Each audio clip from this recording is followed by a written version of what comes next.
公子回来了，看样子恐怕又是受了重伤。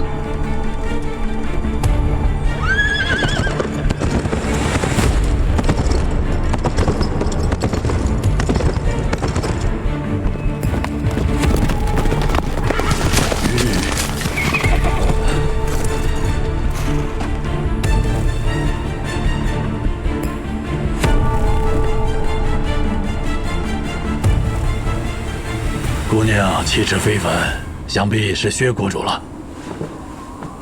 老夫秋水鹤，这厢有礼了。秋水鹤，您是天山派的掌门，霍展白的师傅。展白伤得很严重。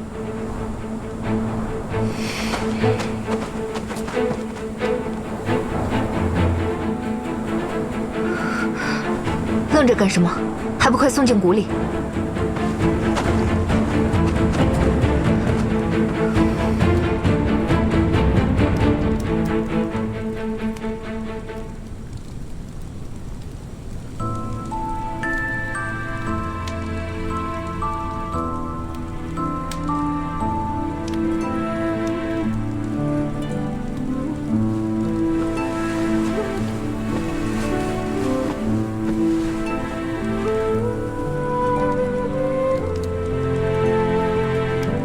这回药没带回来，倒带回来个师傅。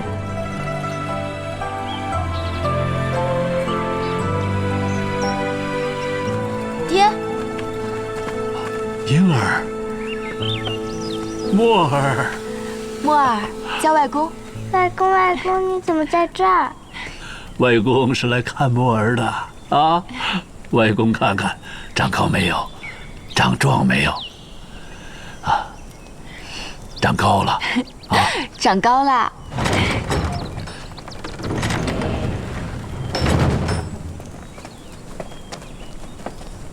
薛国主，展白的伤势没有大碍吧？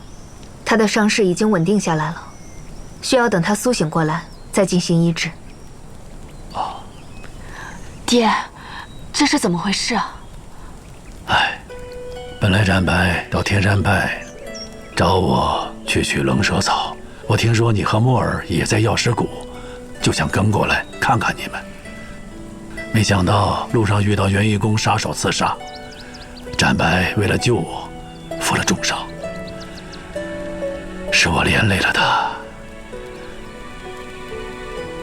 啊，这龙蛇草，展白昏迷前说要交给薛谷主保管。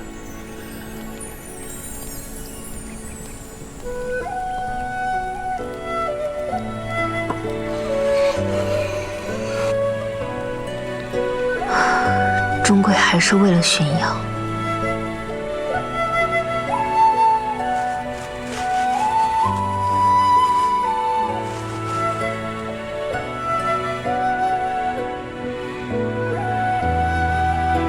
这几年来，一次次看着他拿着药材回来，不是身中剧毒，就是满身是血，仿佛永远不知疲倦。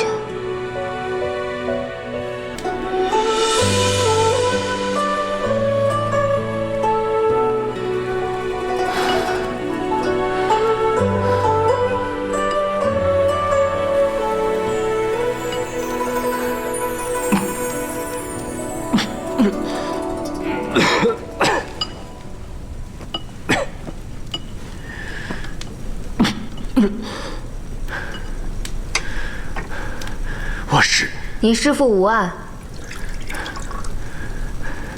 那龙蛇草也已经放进冰窟了。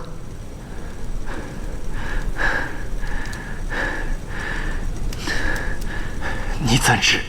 我怎知你想要问些什么？还真是重情重义的霍七公子啊！醒来之后，先是关心师父，再是关心救墨儿的药，最后才知道要关心自己。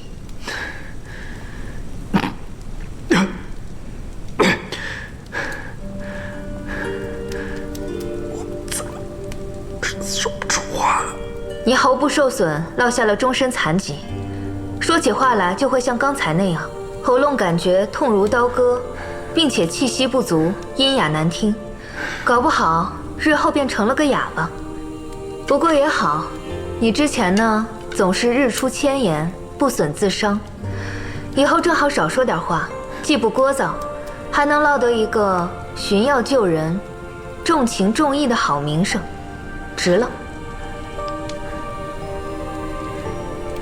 你是想问你什么时候可以痊愈，去替莫尔寻下一味药？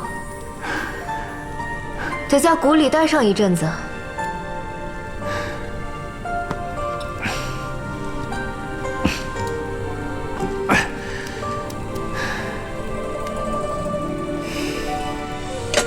方才说你落下终身残疾是想诓一诓你，没想到你一点也不着急，说你不能及时去取药，反倒着急上了。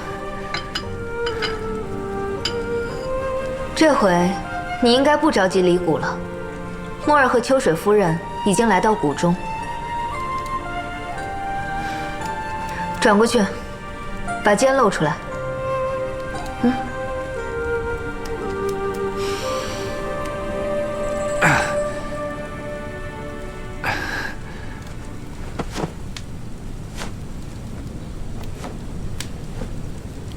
头发。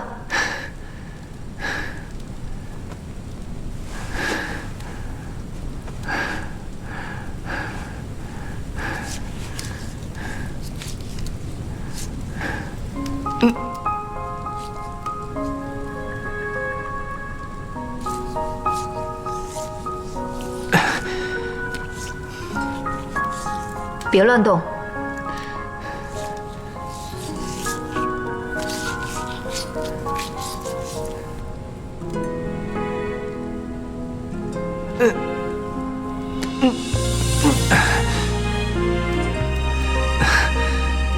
转过来。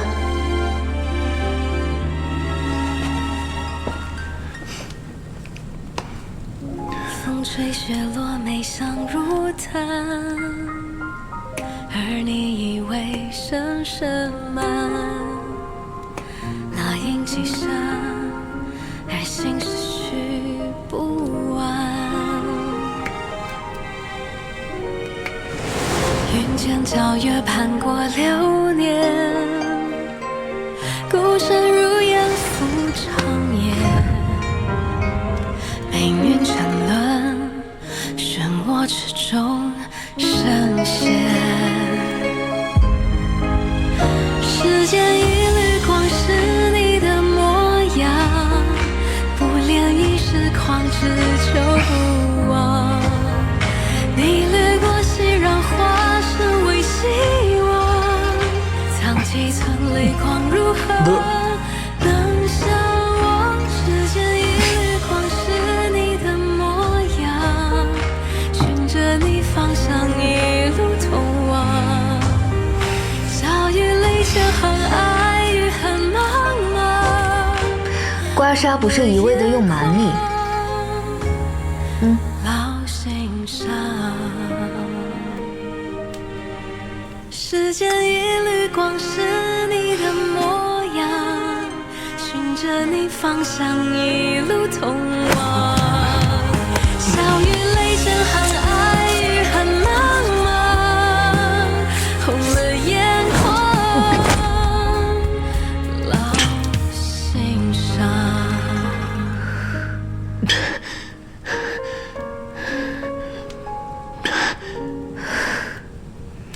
这咳嗽声发生平滑，看来是恢复一些了。说几句话听听。你这女人，我好心救你，你就说这个？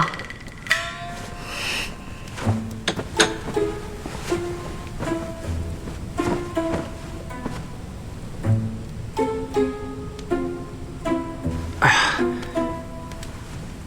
这嗓子虽然恢复了，怎么手还是这么疼呢？不应该啊。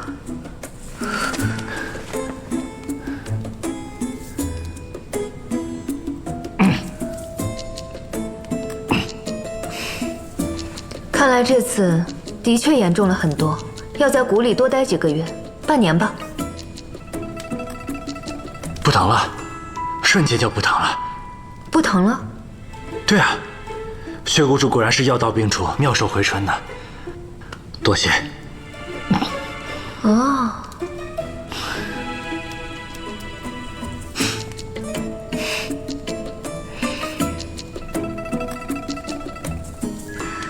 听说这一次，你是为了救你师父才受的伤。我自小就无父无母，是师父收养了我，给了我第二个家。我视他如父，他有危险，我自当竭尽全力护他周全。那这些年，你出生入死为墨儿寻药，当真值得。只要能让墨儿痊愈，一切都值得。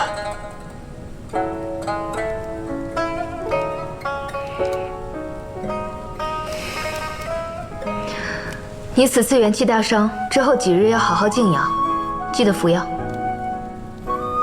切莫运功动气，我知道。谢了。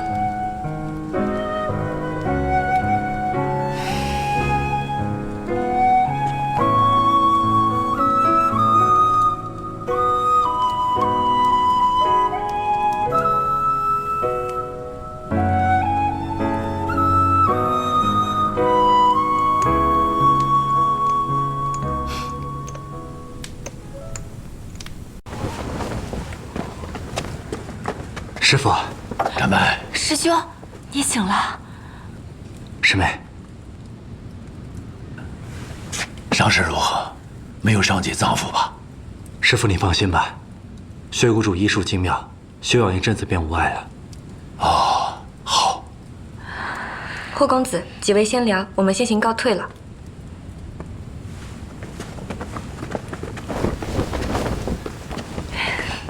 墨儿，来，师叔抱抱。来。哎呦，哎呦，又重了些是不是？还记不记得师叔呀？记得。记得呀。师叔要带我去练剑。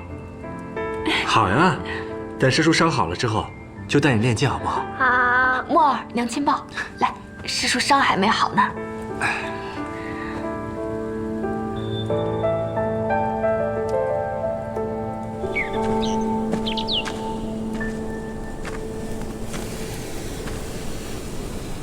血谷主，秋水掌门，这是？老夫特意来谢过血谷主对展白的救命之恩，还有墨儿，也是全靠血谷主妙手回春，才保住了性命。血谷主，受老夫一拜。秋水掌门不必多礼。秋水夫人和墨儿是带着10万诊金和回天令前来，我给她医治，乃是理所应当。至于我与霍展白，那便是我跟他之间的事了。秋水掌门似乎总是咳嗽，可是着凉了？老毛病了。秋水掌门，请。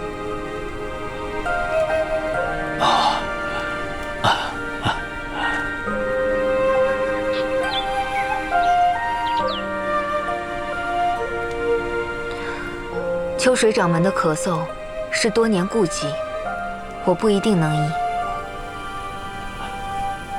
就连血谷主都说不可医治，那定是无药可医了。秋水掌门所患咳嗽，乃是长期肝郁忧思所致，气机为之郁恶，枢机失利，不得宣通。掌门运气时，真气难通于四末。难怪老夫有时练功练到一半，下盘忽然轻飘飘，毫无力气。当时脑子甚是清醒，就是丝毫动弹不得。木火行金之症，表现为咳嗽、气急难平，但实则是心中有未解之事，缠绵日久。人有七情，情志变则经脉变。秋水掌门武功盖世，但是左关之脉沉弦而细，乃是长期忧愁思虑过重，郁结在心，经年累月，日久成疾。或许是吧。老夫身为天山派掌门，对外忧心元夷宫作乱，对内还要苦思下一任掌门人人选。身为婴儿的父亲，我还要忧心他后半辈子能否有个依靠。眼下最为焦心的就是墨儿的病。这些年没见他一次，就看着他的神色更为憔悴。稍后，我便给秋水掌门备几副药。那药虽有疏肝解郁、理气宽胸之效，但终究是治标不治本。秋水掌门还得早日解开心结，否则那气滞血瘀之状会越发严重，影响运功发力。薛国主，多谢指点，告辞。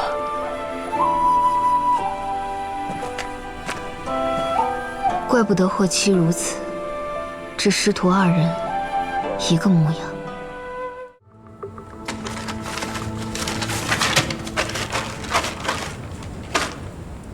我找到了当年失窃时药房的看守，他曾中过那贼人一掌，好在救治及时，活了下来，但至今留有遗疾。我想着妹妹若能为此人把脉，大概可断出他所说的内伤是何派功法。我先前离教，教中出了不少乱子，短期内不便再离开。我已派心腹一路循官道而上，将此人送往药师谷。妹妹若不放心，可沿途派人前去接应。阿静，证人已在路上。双红，明日你与小程顺着官道去接应，务必将人安全带回药师谷。是。那人受过重伤，身子虚浮，路上一定要好生照料，切勿有半点差池。双红定不负谷主所托。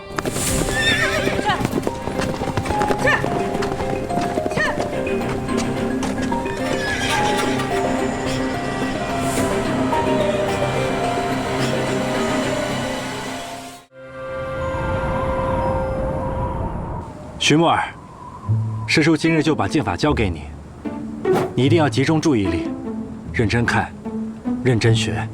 好。来，起势，左边，右边，刺出去，横扫。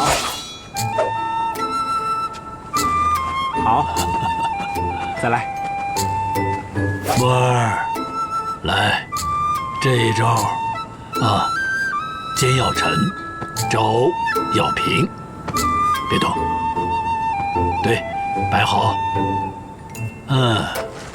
这就对了。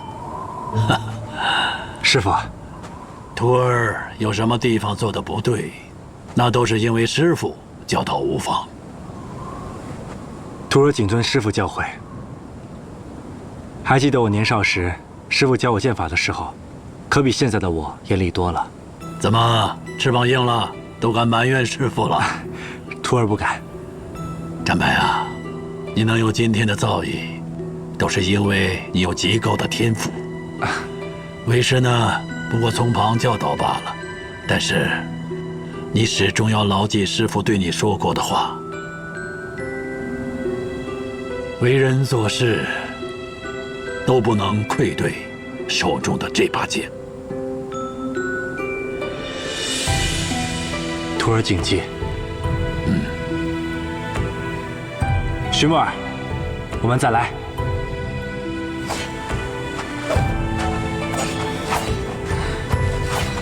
霍公子和秋水掌门真是如同亲父子般亲厚。之前他拼死寻药，几经生死，如今他们终于可以共聚天伦之乐。谷主有心啦。谷主，何事？双红和小陈带着那个看守回来了，人在药路。去看看。走。记住，不能让其他客人知道他的身份，尤其是霍展白。小程、兰兰，你们两个在门口守着，不许任何人靠近。是。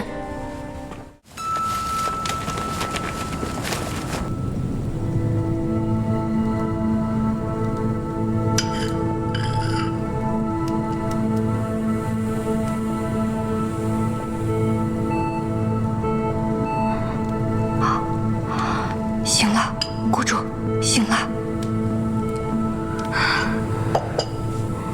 你感觉如何？是否有哪里疼痛？能视，能听，能言语？这是在何处？此处是药师谷，阿青掌门是我的姐姐，你放心。慢点。哦，这是世月派掌门随你一起带来的书信，他说等你醒来一看便知。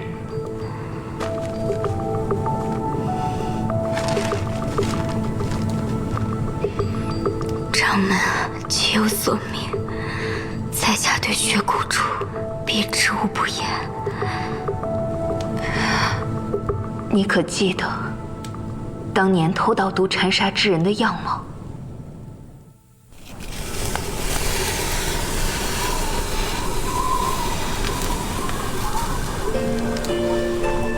薛谷主，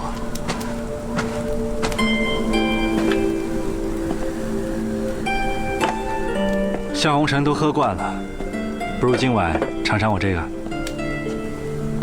这是什么酒？你先尝尝再说。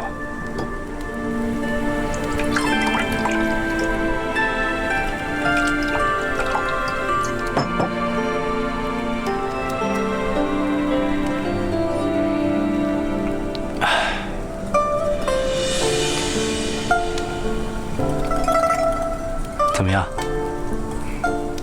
这哪儿来的？这些年为之奔波在外，常经过一个赤山的平安客栈。先前我用你为我准备的金疮药，给那家人治伤。后来那个掌柜的一直铭记于心，便将他女儿的喜酒赠予你我，以表感激。那要是你给的，又不是我给的，无功不受禄，他们可还需要些什么？那个掌柜的女儿，似乎已有身孕，或许能备些补品。离谷时你便带着。嗯。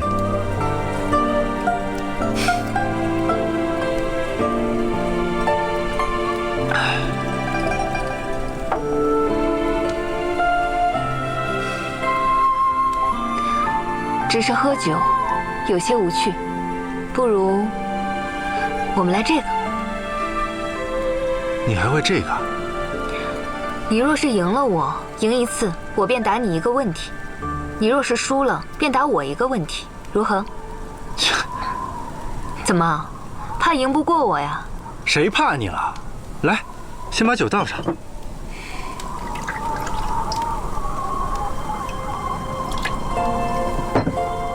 来啊！哥俩好啊，四喜财啊，六六顺。嗯。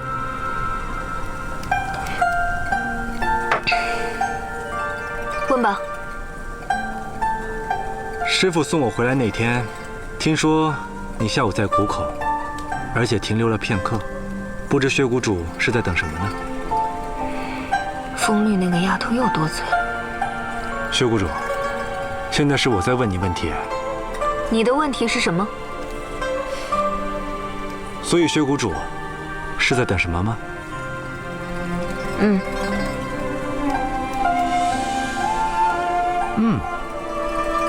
什么？所以你在等什么？这已经是第二个问题了。你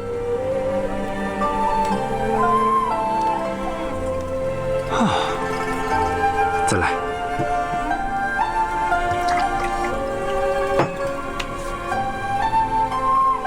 哥俩好啊，五魁首。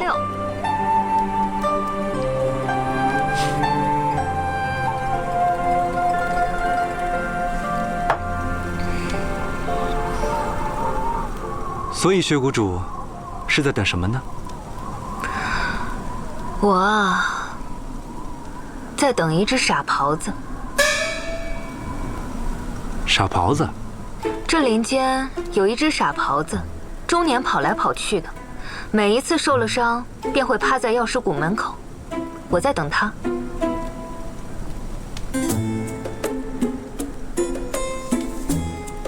切，哼！那只傻狍子定是知道一定会有人救他的，所以安心躺在谷口。到底是不傻吗？这么说来，倒还精明得很。谁说不是呢？走来。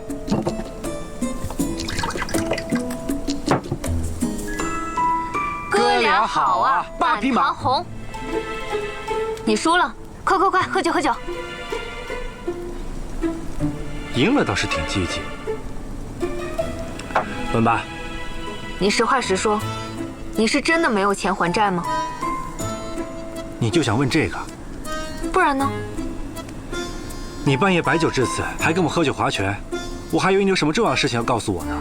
这还不重要，我医治你不仅费力还费药，如今又添了一笔债，钱财于我而言最为重要。要是有钱，就赶紧拿来。没钱。真没钱？真没钱。你真没钱啊？我真没钱。你的玉佩不错，把它拿来抵债。这玉佩我不是跟你说了吗？不行。为什么不行？我师父送的呀。秋水掌门。唉，就是在我小的时候比武，输了之后，被人嘲笑，内心十分的不忿，便鬼迷心窍的从背后偷袭了人家。师父知道之后十分的生气，于是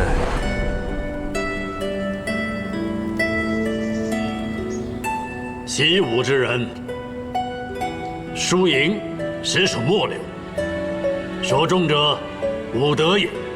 投机取巧的赢，不如堂堂正正的输。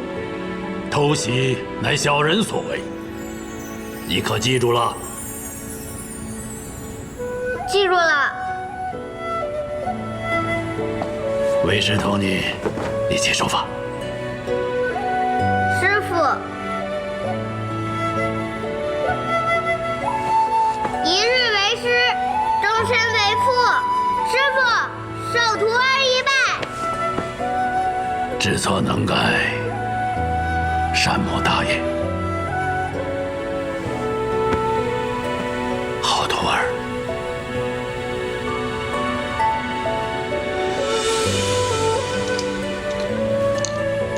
这是一块玉做成的2个玉佩，你我师徒一人一个。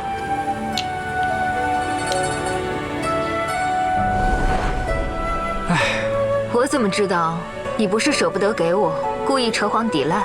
若是秋水掌门也有一块，为何我不见他带？我师父那枚早就丢了。何时丢的？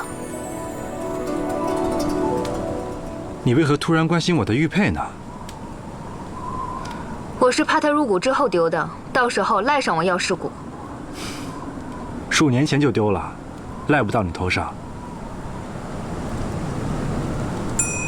不对啊，我就输了你一次，回答你这么多问题，你在耍赖是吧？大不了我再赢你几回。等会儿，这拳都划了，酒也喝了，总要跟我碰一杯了吧？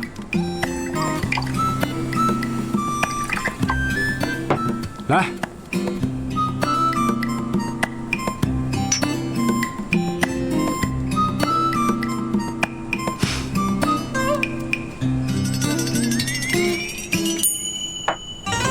谷主怎么样？可问出什么？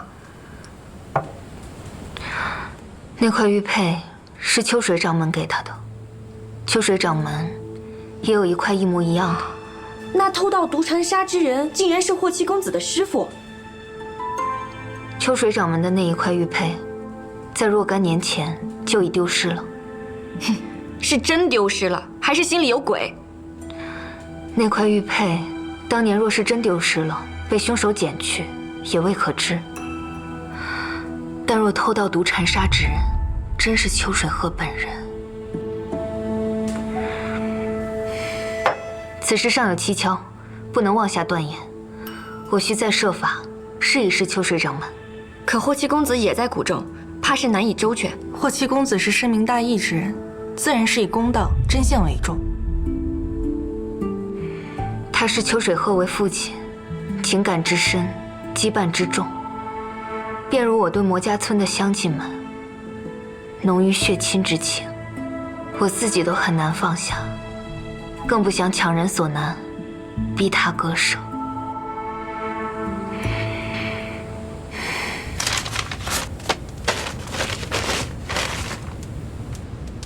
七弟，那日见到药师谷后山医观中，你虽劝我不要窥探薛谷主的私密，但我细细想来，魔家村全村丧于同一天，定是一桩恶行。而鼎剑阁素来有除暴安良之责，不能坐视不理。之后，我便从薛谷主身世入手调查，探查到原来薛谷主是国手薛家之女，后薛家犯了重罪。男丁满门抄斩，女眷则被流放。薛谷主在流放途中，不知为何住进了魔家村。那魔家村果然是于惠家4年的除夕夜莫名遭遇屠杀，幕后真凶至今不明。回想后山医观中，我猜测此事或是薛谷主的一桩心病。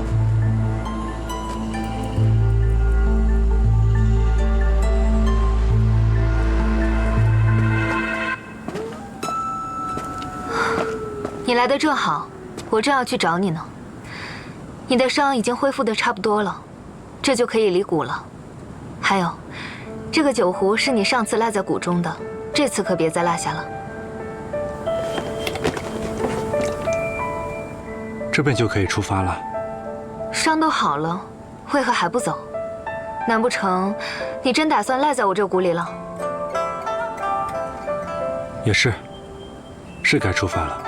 只是往常，你还会再给我把把脉，这有点突然。这次不需要把脉。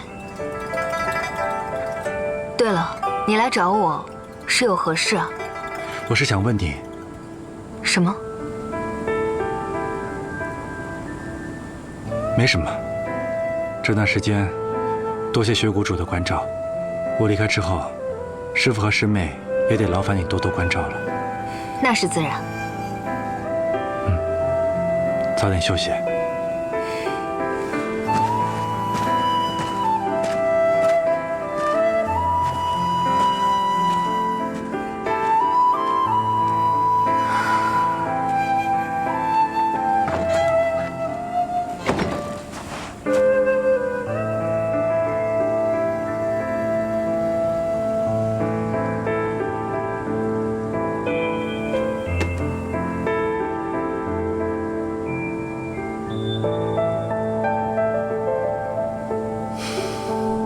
展白，一定要以个人安危为重。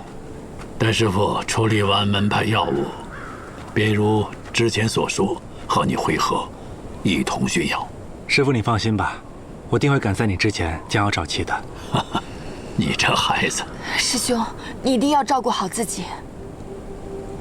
知道了。对了，怎么不见墨儿？哦，我让小环带他出去玩了，不然他若是在这儿，定是哭着闹着不让你走。我还想跟他说呢，我会尽快赶到瓜州，教他练剑的。霍七公子，这是这回放药的盒子。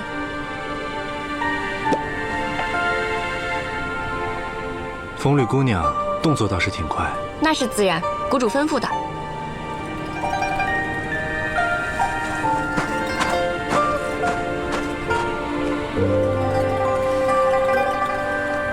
师父师妹，那我就先走了。好，保重，师兄。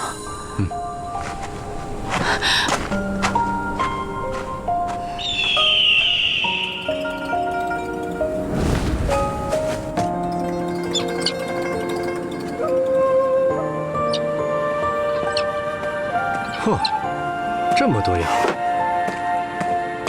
你这女人，嘴上赶我走，实际上比谁都操心。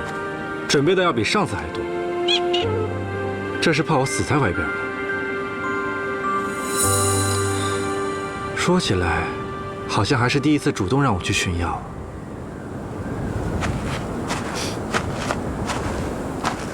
你是来找小叶姐姐治病的吗？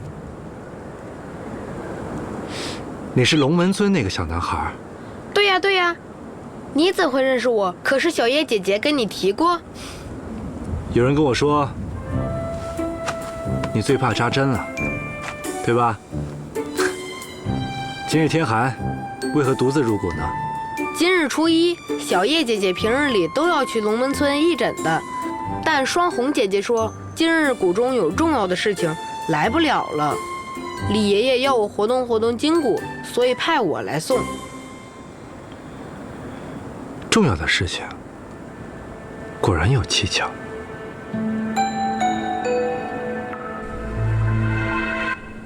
秋水掌门，我近日查看医书之时，在古方上有记载，这肝郁忧思之症，可用9法调理。想着，便再过来给您看看。没有，老夫先行谢过了。正巧这2日身体不适，可能是老毛病犯了啊。这是醍醐香，有静心安神之效，可调理身体上的不适。哦，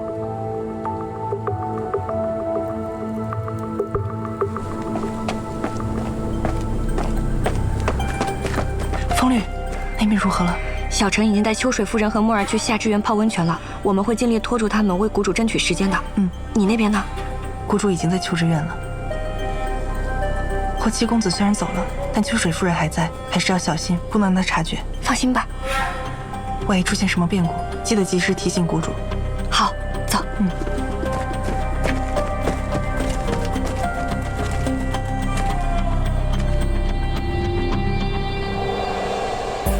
你是何人？天山派秋水鹤。你可知墨家村？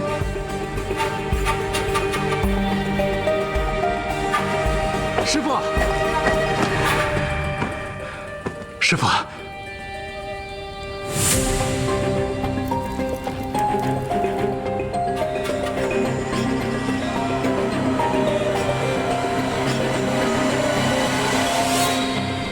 这就是你让我出谷去寻药的原因吗？是又如何？可是因为魔家村灭村一事。方才我只是问他是否知晓墨家村，并未提及灭村一事。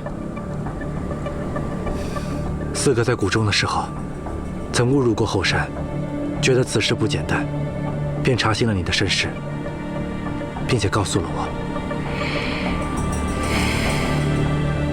我也曾看见那片碑里。抱歉，此事不该瞒着你。既然你已经知道真相，那我也实不相瞒。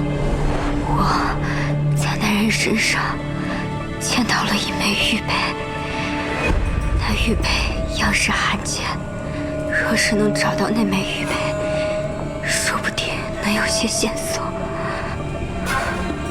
那有劳把它画下来。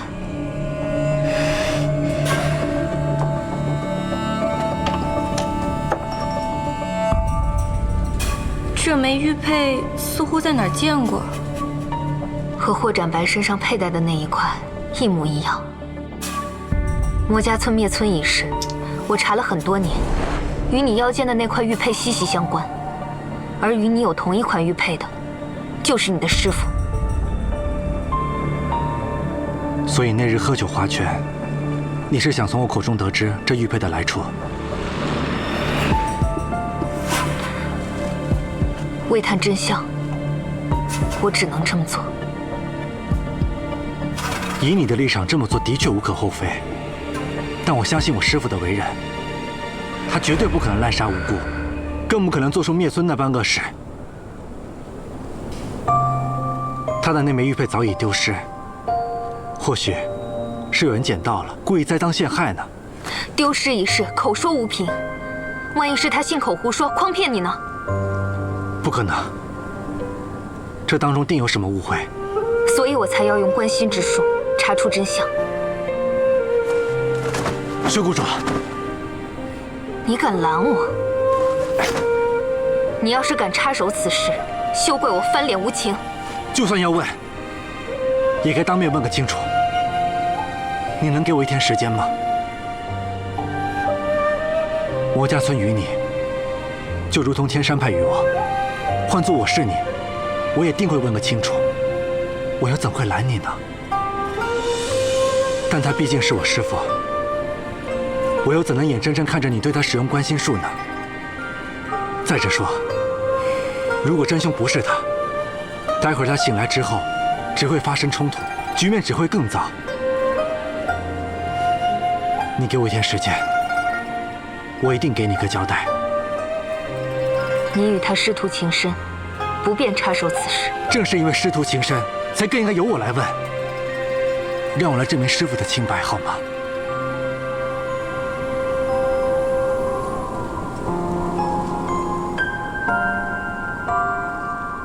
好，那便给你1日。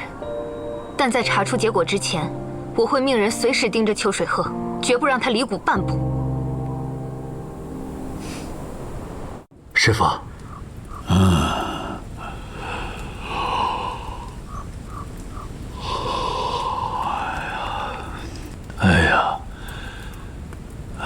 怎么睡过去了？展白，你不是走了吗？你怎么又回来了？您身体虚乏，再加上提壶香的功效，所以便昏过去了。因您身体抱恙，我就命人把霍公子给追回来了。秋水夫人要照顾墨儿，以您现在的身体情况，还是身边有人照看为好。哦，展白的伤刚好。趁此机会在谷中好好静养一下。哎呀，你呀就是太心急了，没有好身体，怎么去取那难取之药啊？都听您的。哎。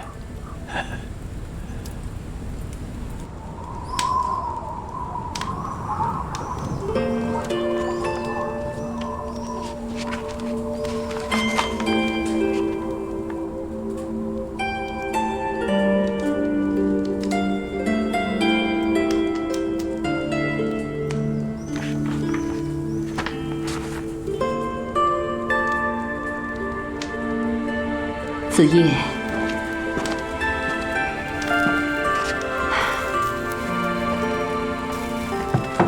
你给霍公子1天的时间，让他去问秋水鹤。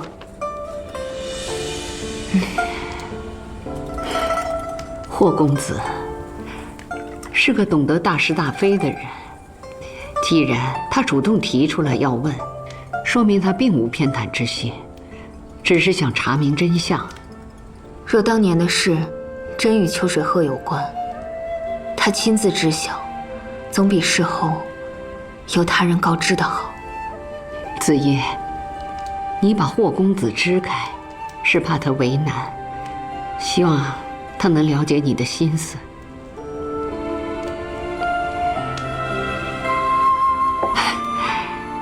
有些事啊，该面对的时候就要面对，也许这就是命运。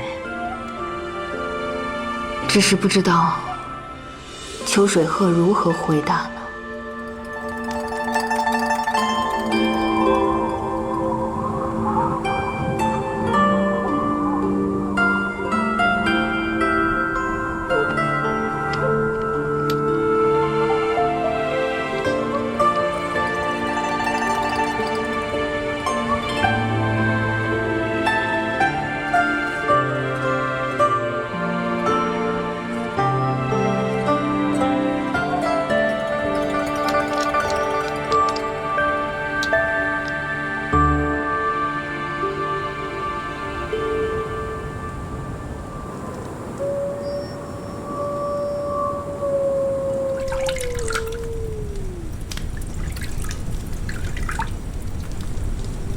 师傅，您这后背的旧伤还没好吗？啊，没事，老毛病了。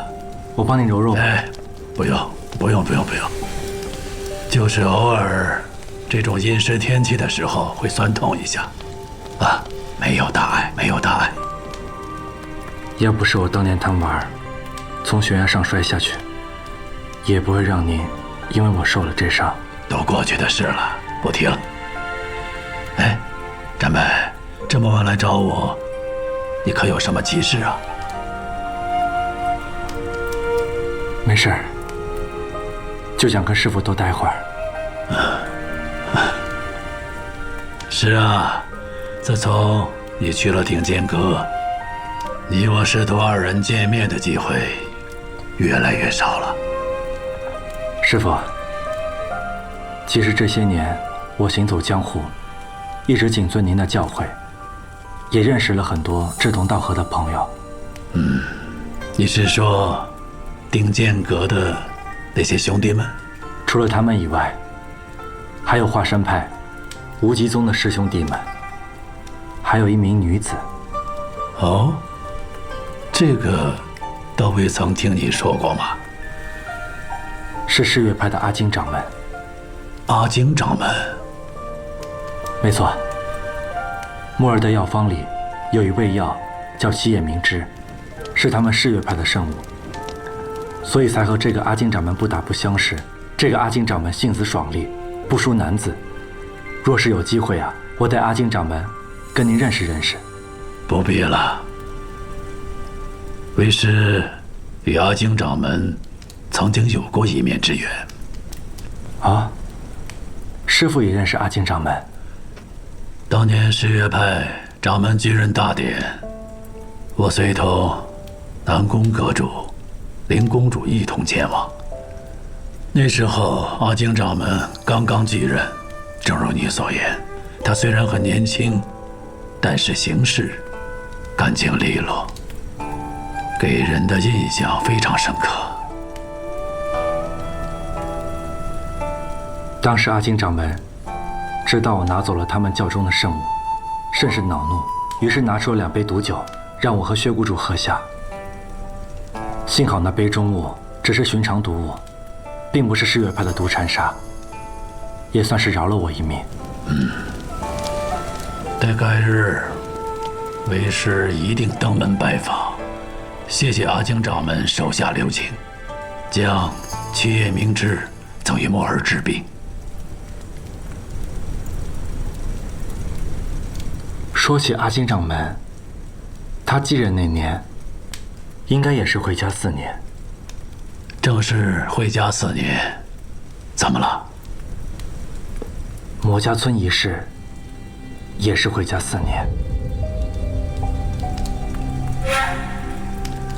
那桩旧案，顶剑阁可有什么眉目了？正如师父所言，这么多年过去了，无迹可寻。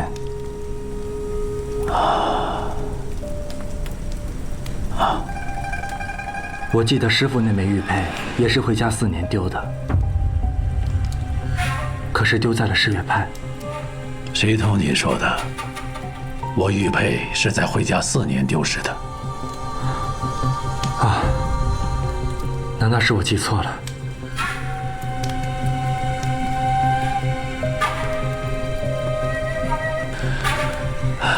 会家6年，我给你师娘扫墓，等回来的时候就发现玉佩不见了，可能是丢在后山了吧。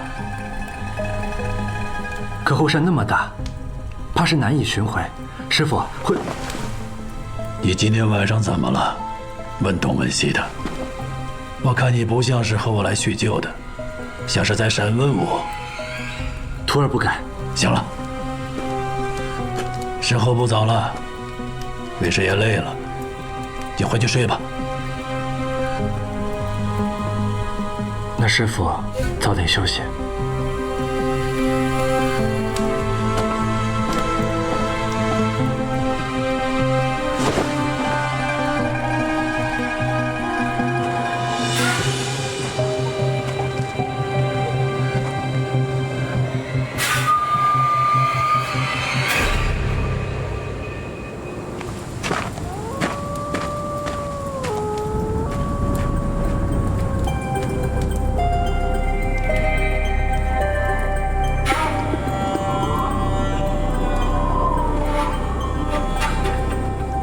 秋水掌门还未休息啊？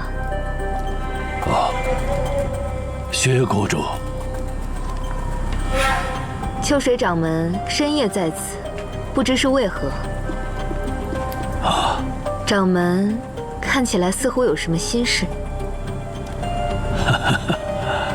正好，我也有事要找掌门。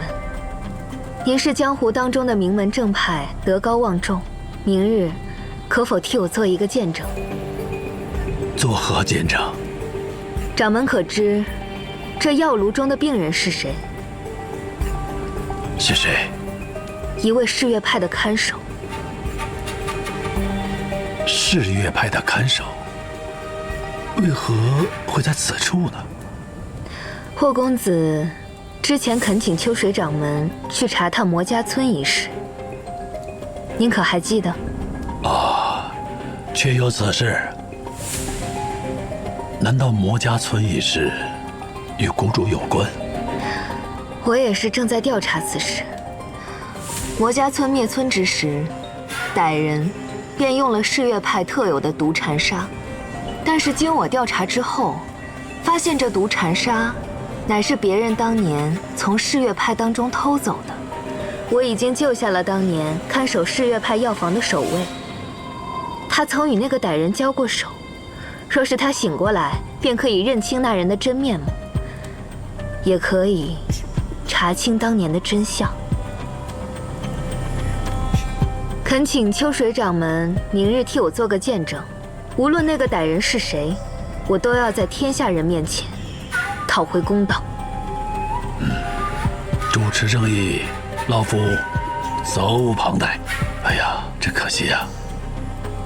我派中有异，事发紧急，明日一早，老夫便要启程。老夫有心无力呀。这么着急？是啊。那既然如此，我便不好再留掌门了。那掌门此去多保重。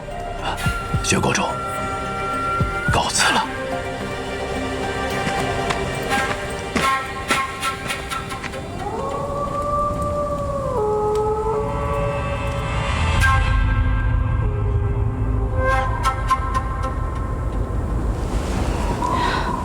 师兄，这么晚了，什么事儿这么着急找我啊？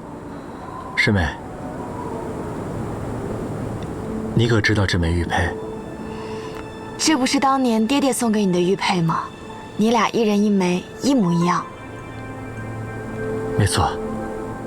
可我听师傅说，他的那枚玉佩丢了。你可知是何时何地丢的？说我没记错的话，应该是会家4年。你确定是会家4年？你没记错吗？我不会记错，因为会家4年正是我及笄那年。那时候我求着爹爹让他把这枚玉佩送给我当及笄礼物，可是他却说这枚玉佩弄丢了。后来这件事便也不了了之。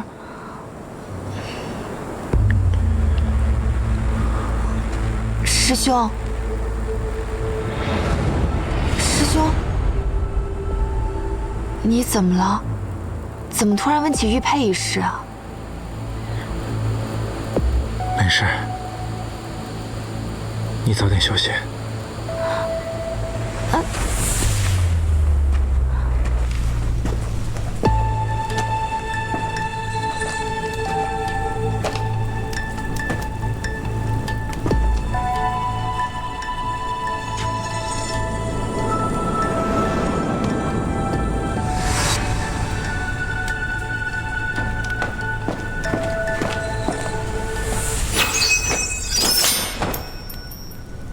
秋水掌门又要杀人灭口吗？这一切是你设的局。当年偷盗毒禅砂，屠杀魔家村，便是秋水掌门你吧？誓月派看守只是试探，他并未看清你的脸。若不是你心里有鬼，怎会这么快就暴露了？薛国主与魔家村一事，到底是何干系？我便是当年魔家村灭村惨祸中唯一的幸存者。你是当年幸存之人？是。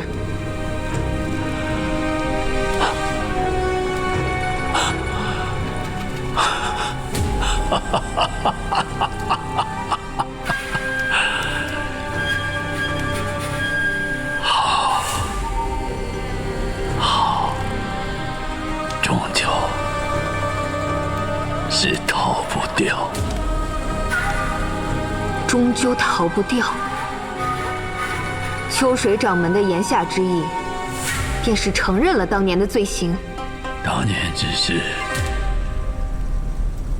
正是老夫所为。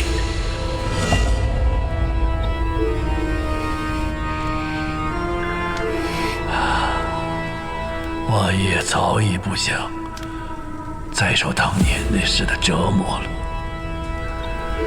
当年，老夫因为一念之差做了错事，杀害了魔家村那些无辜的生命。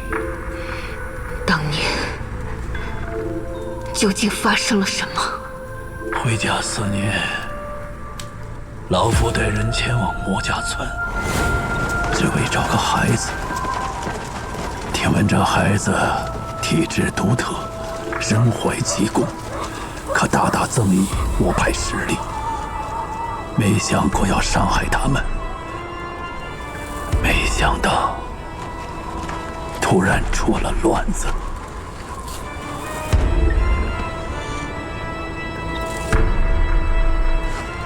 不是说过不许伤人吗？是谁擅自行动的？不是我们，不是我们干的。赶快收拾，不要惊动村民。是。掌门，我们这儿也没有。村长，就是他们，就是他们！村长，啊！你们是谁？为什么要杀人？诸位且慢！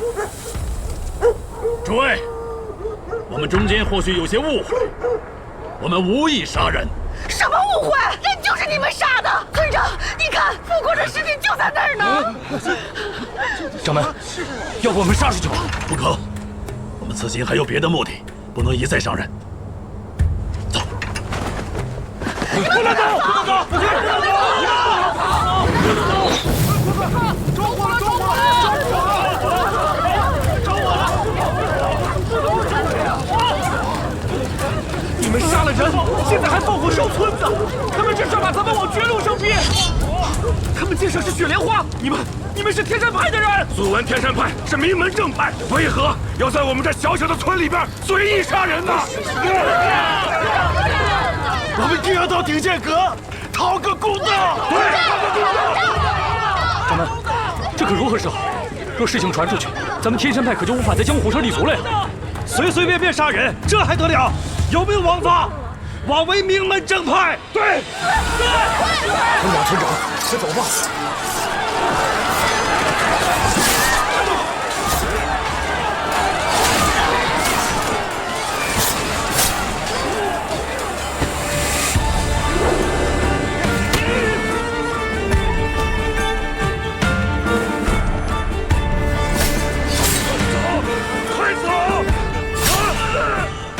原本盗取毒禅砂，只是以备不时之需。但那一刻，为了保全天山派，老夫只能下令用毒禅砂灭口。一步错，步错，终究铸成了那件大错。就算当日如你所说，但杀人也并不是唯一的解决办法。你终究还是看重你虚无的江湖名声，所以才会做那样的决定。魔家村127条无辜的生命，他们与世无争，本该过着安居乐业、无忧无虑的生活，这是因为你的一己之私，惨遭灭村。薛国主先前被老夫打过脉，想必早已看出我有事郁结于心。这么些年来，我没有一刻不为当年的决定而后悔。也正因如此，我才患上了这血瘀之症。任你如何自责忏悔，又有何用？那些无辜的性命，终究是已经死了。老夫知道，于事无补。今日见到薛国主，揭开陈年旧事，也许是上天给了我一个赎罪的机会。老夫只愿能偿还当年的罪孽。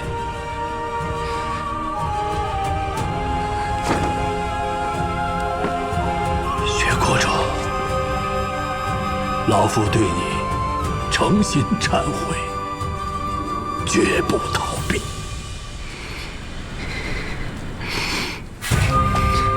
你无需向我忏悔，我要你跪在127个魔家村乡亲的灵前忏悔，跟他们道歉。好。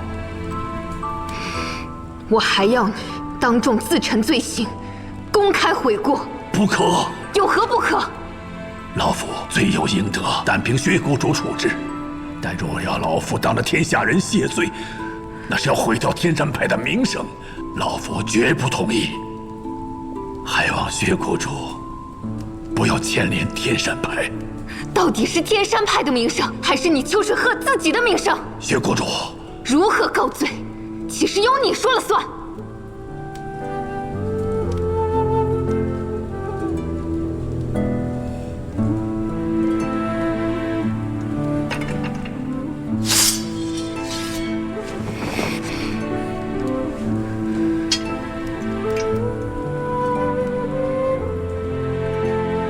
薛国主，老夫自知罪孽深重，这条命拿去，但求薛国主保全天山派。你以为我不敢吗？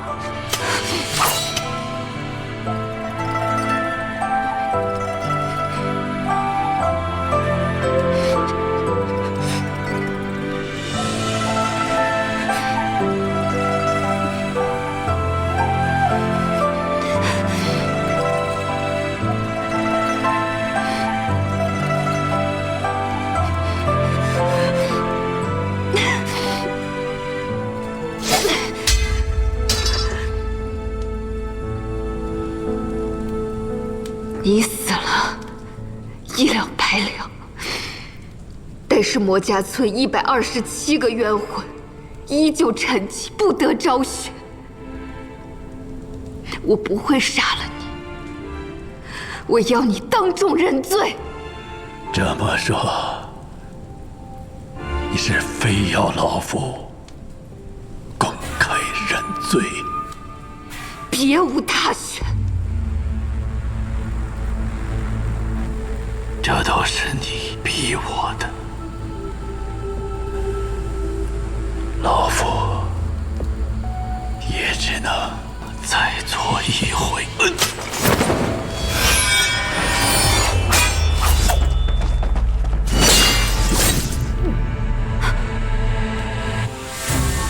战备，师父。别再做下去了。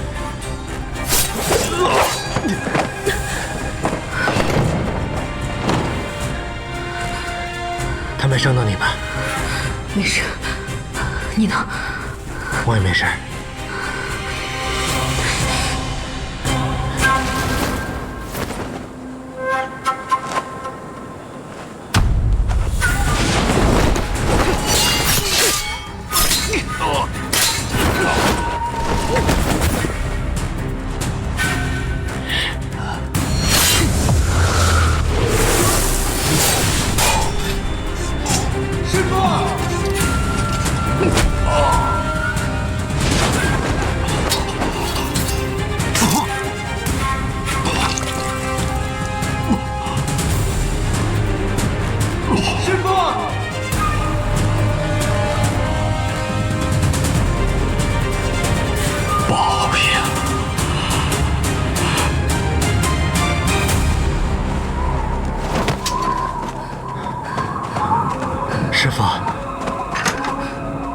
师父，师父，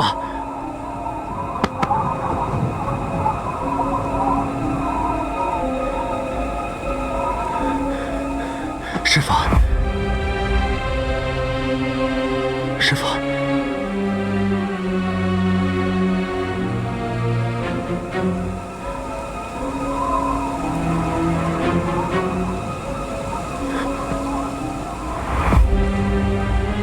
师父，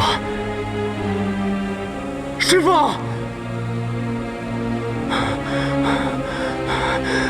师父，师父，师父！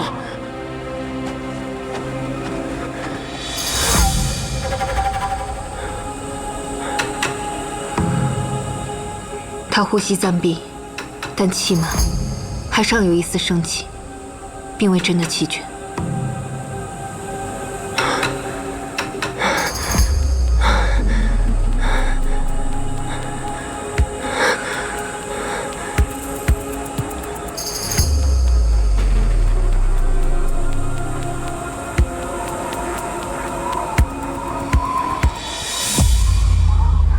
抬他入骨。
他的命保住了。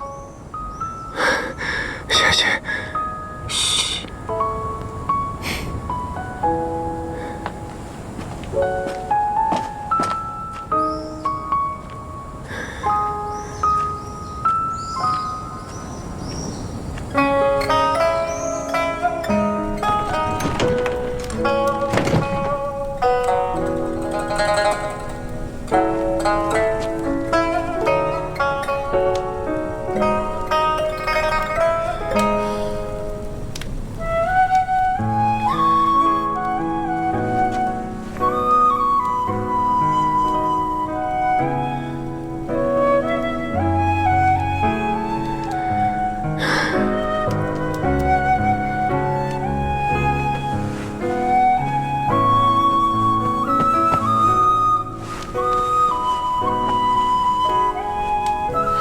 师兄，听说爹爹昏倒了，是不是血瘀症又犯了？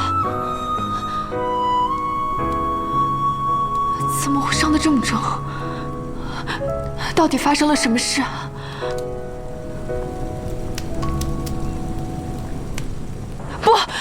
不可能！师兄，这中间是不是有什么误会？爹爹他是什么样的为人，你是知道的。我刚开始也不相信，直到我亲耳听到了师父认罪，又亲眼目睹了师父对血谷主下狠手，我才不得不信。师妹，此事我会向顶剑阁禀报。不行，师兄，你也知道，爹爹他这次回去就要退隐江湖了。如果让顶剑阁知道此事，爹爹一生的下面可就尽毁了。如此这般，比要了他的命还难受啊！可人总要为自己的行为付出代价。我并非当年魔家村的受害者，我无权替那些死去的人，替血谷主做决定。那我去求血谷主开开恩。千万别去，师妹，千万别去。血谷主同意救回师父，已经是极大的宽恕了，别再为难他了。怎么会这样？怎么会这样？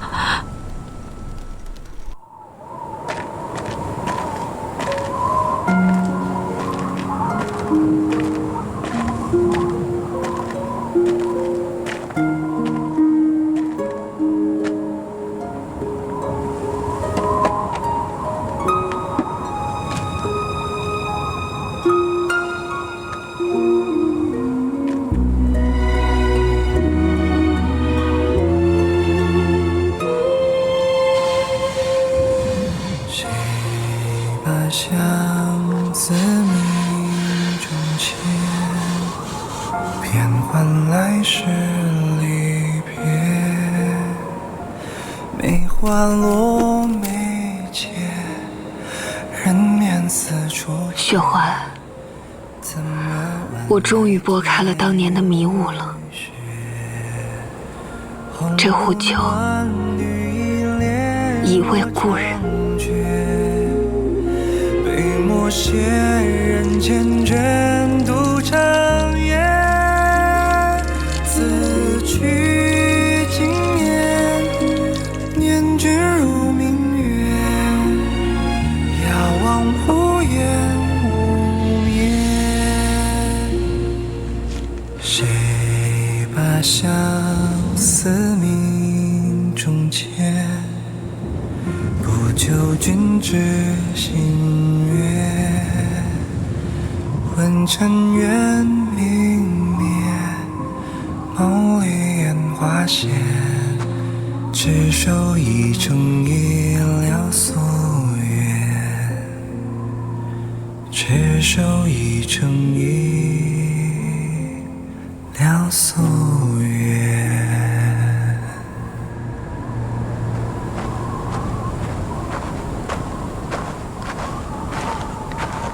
霍七公子，谷主让我给你送一坛笑红尘。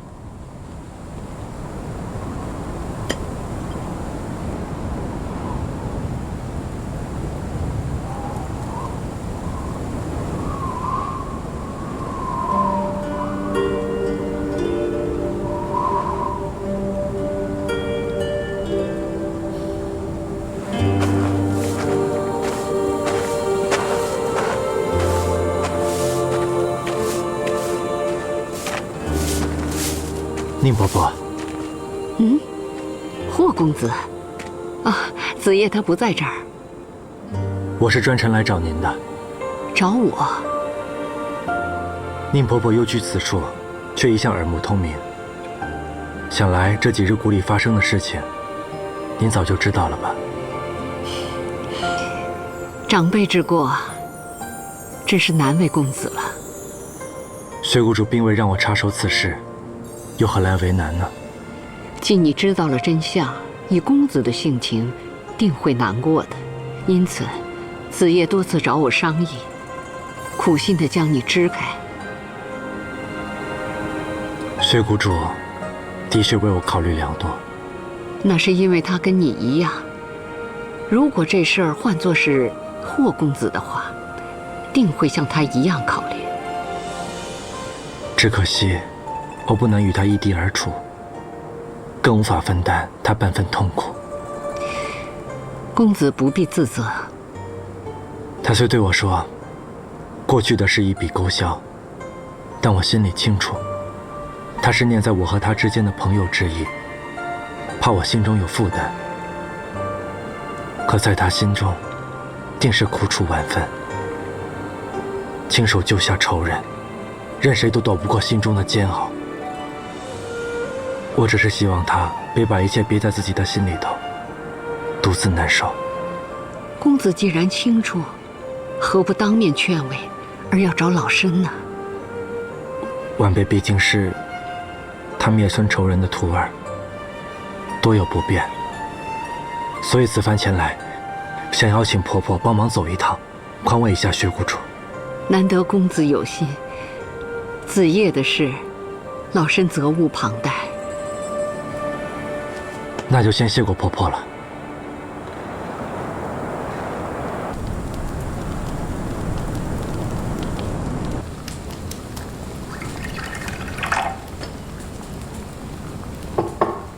已是深夜，婆婆怎么还过来了？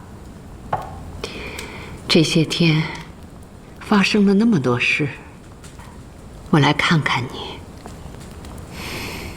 我没事，放心吧，婆婆。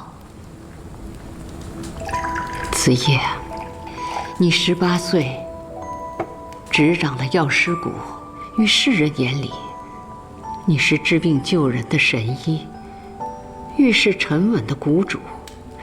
婆婆知道，那是因为你从小所经历的，遇到任何事情都要靠自己。但是子夜，你有婆婆呀，你可以跟婆婆说呀，不要任何事情都放在心里，自己咬牙扛着。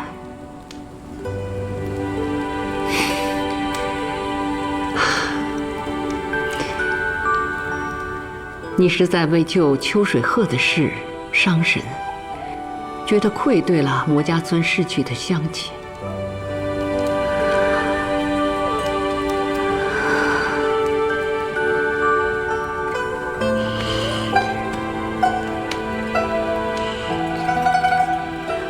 好孩子，婆婆明白，你能定下心来去救秋水鹤，足以说明你谨记了廖谷主医者仁心的教诲。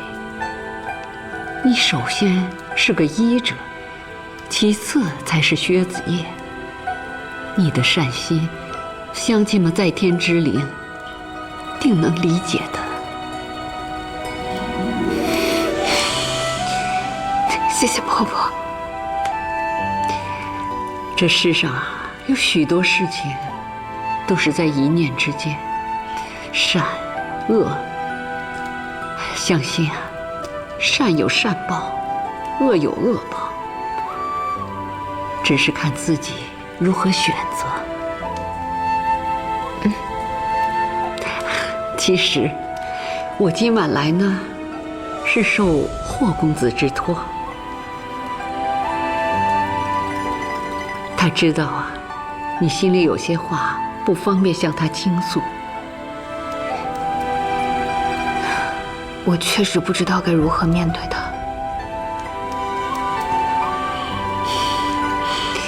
难得你们两个都能为彼此着想。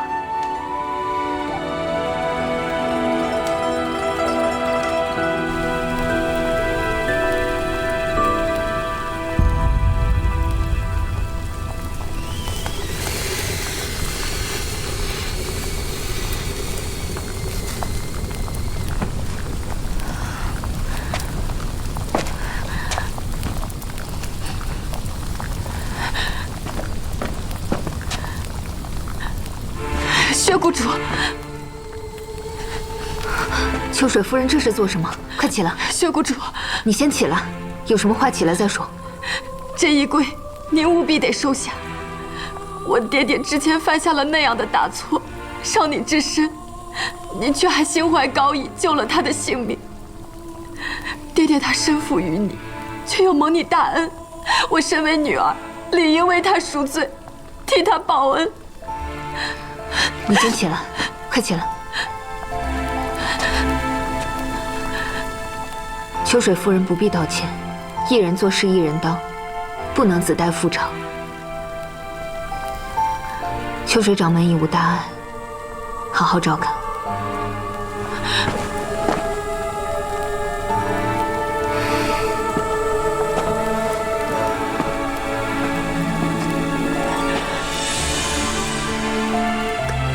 看来薛谷主还是无法原谅父亲。是我们欠他的。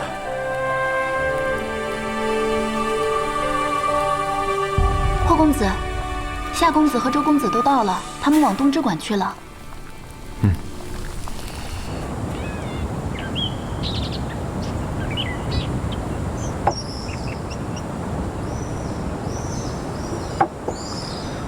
谁也想不到，秋水掌门素来侠义，德高望重，暗中却做出如此恶行。还好，命是保住了。七哥，我知道你心里难受。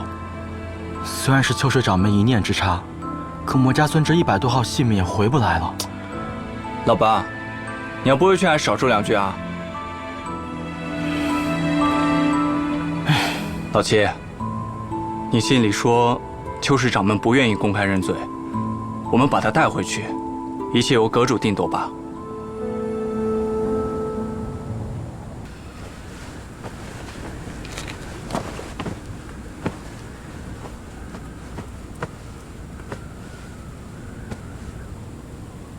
在我弥留之际，我知道是薛谷主出手救了我的命。为师一身罪孽，不配受此大恩，都怪我太过痴迷不悟，我有愧于薛谷主。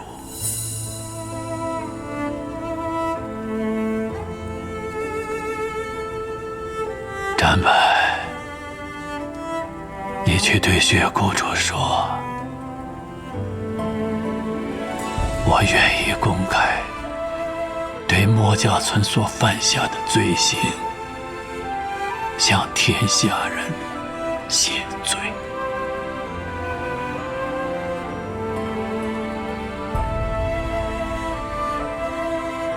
顶剑阁的人已来了。好。但在顶剑阁的人带我走之前，为师还要去办一件很重要的事。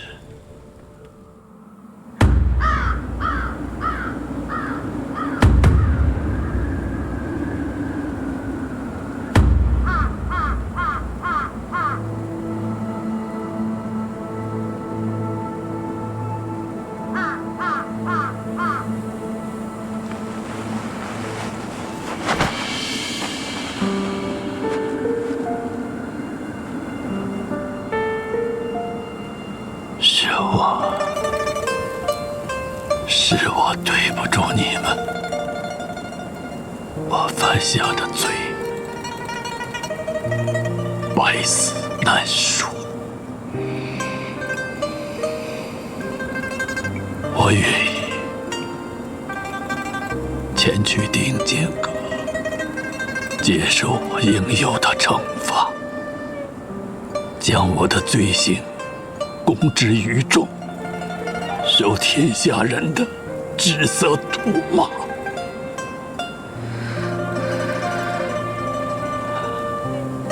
只愿你们的在天之灵能够安息。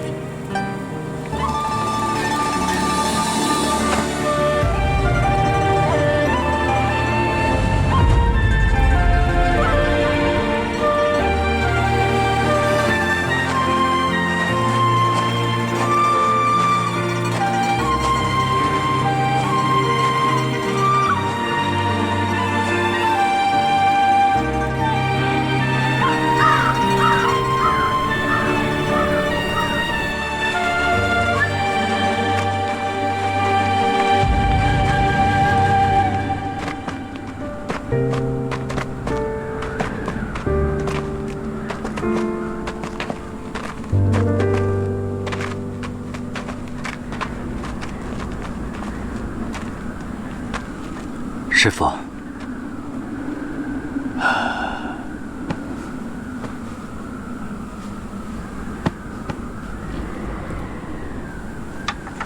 秋水掌门，我们先去备马。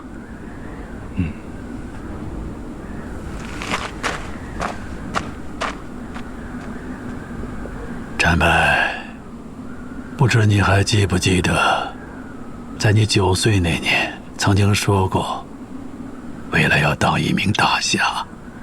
为师当时问你，知不知道何为大侠？徒儿怎会不记得？当年徒儿年幼无知，师父却悉心解惑。侠之大者，行侠仗义，为的就是一个公正。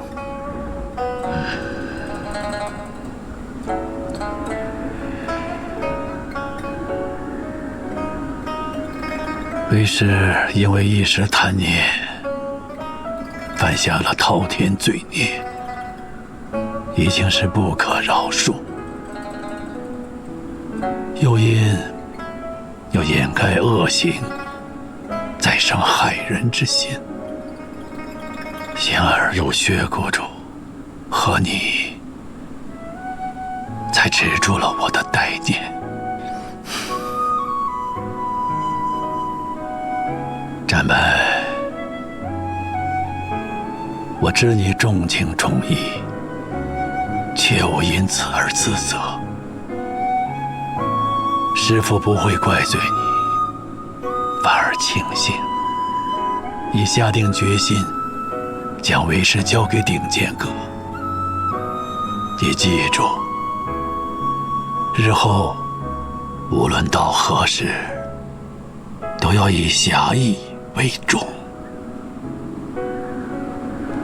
徒儿谨记在心。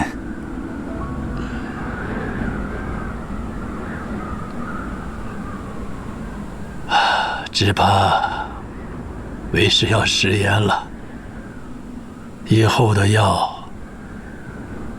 只能留你一人去寻了。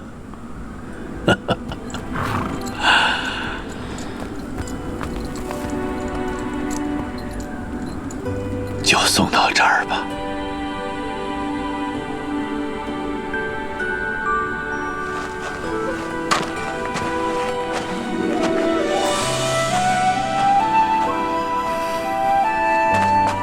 老七，放心吧，我们会照顾好秋水掌门的。